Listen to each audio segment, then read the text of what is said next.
¿Dónde estamos? En el museo del arroz, ¿verdad? ¿Cómo es? Museo. Museo. ¿Cómo es?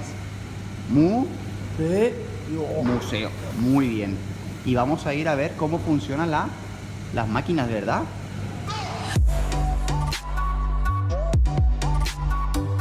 Mira qué chulo. El ascensor.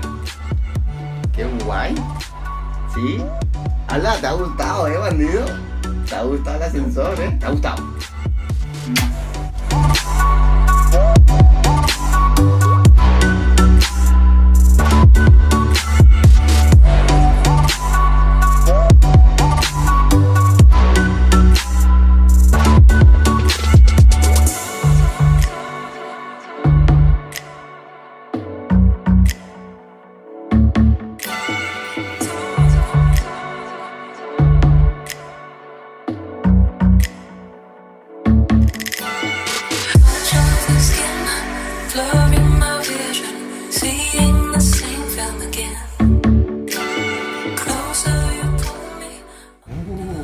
Y nosotros teníamos vértigo, ¿te acuerdas?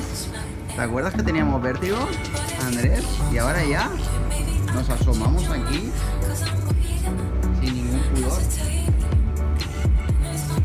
Muy bien, ¿cómo sabe ya, ¿A dónde vamos ahora? Ahora vamos al 1. Al 1. ¿Cuál es el 1? El 1. El 1. ¿Cuál es el 1? El 1. Muy bien. Hay que tocar al lado, aquí.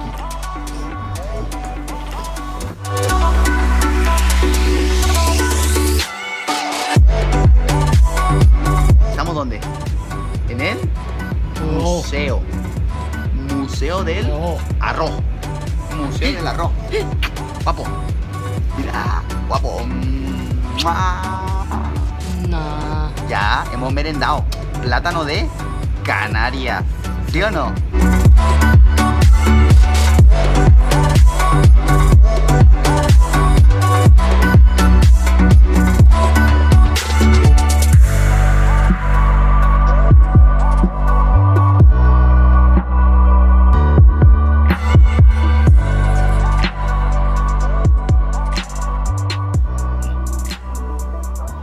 ¿Vale? ¿Nos vamos?